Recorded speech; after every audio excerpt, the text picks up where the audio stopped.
Bonjour, je m'appelle Antoine Camerlot, je suis chirurgien digestif à l'hôpital européen et je suis spécialisé dans la chirurgie hépatique, c'est-à-dire que je m'occupe et je traite et opère les patients qui sont atteints de maladies hépatiques et de tumeurs du foie.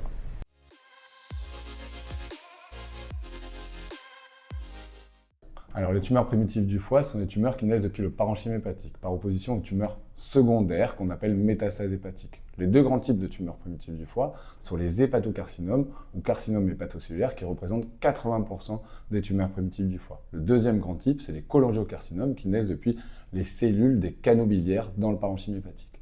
Les grands facteurs de risque de ces cancers sont l'alcoolisme, les infections virales hépatite B, hépatite C et l'obésité et le diabète qui entraînent une stéatose hépatique, c'est-à-dire un foie gras.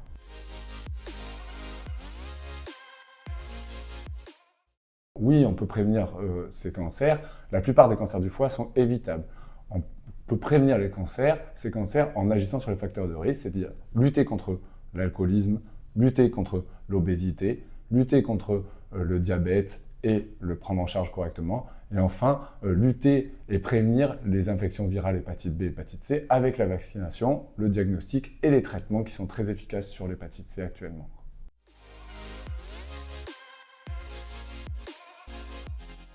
Alors, il n'y a pas de dépistage pour la population générale. On dépiste les patients qui sont à risque de cancer, c'est-à-dire les patients qui ont des maladies du foie, comme la cirrhose ou les infections virales. Et donc, chez ces patients, on va proposer une échographie et une prise de sang avec un dosage d'un marqueur du cancer tous les 6 mois.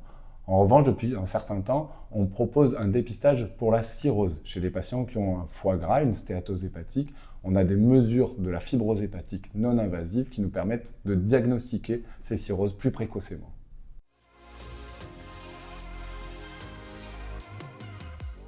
Le parcours au diagnostic à l'hôpital européen, on l'a regroupé sous la forme d'un parcours qu'on appelait urgence foie, afin de permettre aux patients de bénéficier de l'ensemble des examens diagnostiques sur une période rapprochée. Les patients vont avoir besoin d'un scanner, d'une IRM, d'une consultation avec un oncologue, d'une consultation avec un chirurgien digestif, d'une consultation avec un anesthésiste, d'une consultation avec un radiologue pour permettre de poser un diagnostic et de poser éventuellement l'indication d'une biopsie qui aura lieu rapidement. L'ensemble de ces examens sont réalisés sur une semaine à l'hôpital européen afin de poser le diagnostic le plus rapidement possible et pour proposer un traitement le plus rapidement possible.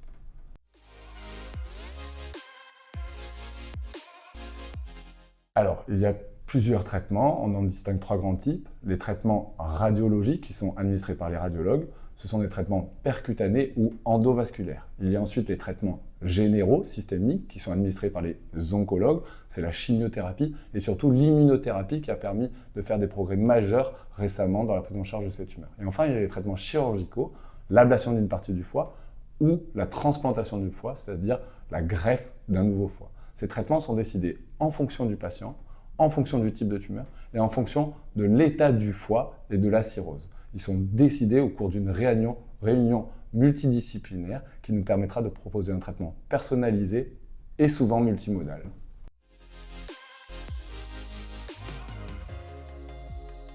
Alors la chirurgie robotique, elle a permis de développer la chirurgie hépatique mini-invasive, c'est-à-dire une chirurgie qui se pratique par des petits trous. Et donc pour les patients, il y a un bénéfice pendant l'opération, ça entraîne moins de saignements, et après l'opération, ça entraîne moins de douleurs, des durées d'hospitalisation plus courtes et moins de complications. Et ceci permet un retour plus rapide aux activités de la vie quotidienne et donc souvent à la mise en place d'un traitement systémique après l'opération.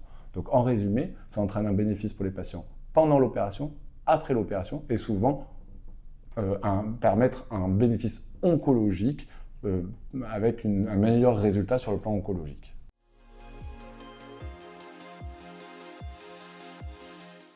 Les progrès ont été multiples, à la fois sur le plan diagnostic, puisqu'on a une détection plus précoce des tumeurs, avec des examens d'imagerie plus performants, une IRM plus performante. Il y a aussi des progrès sur le plan thérapeutique, avec sur le plan systémique l'immunothérapie, qui a fait des progrès majeurs sur la prise en charge de ces tumeurs, et la chirurgie hépatique robotique.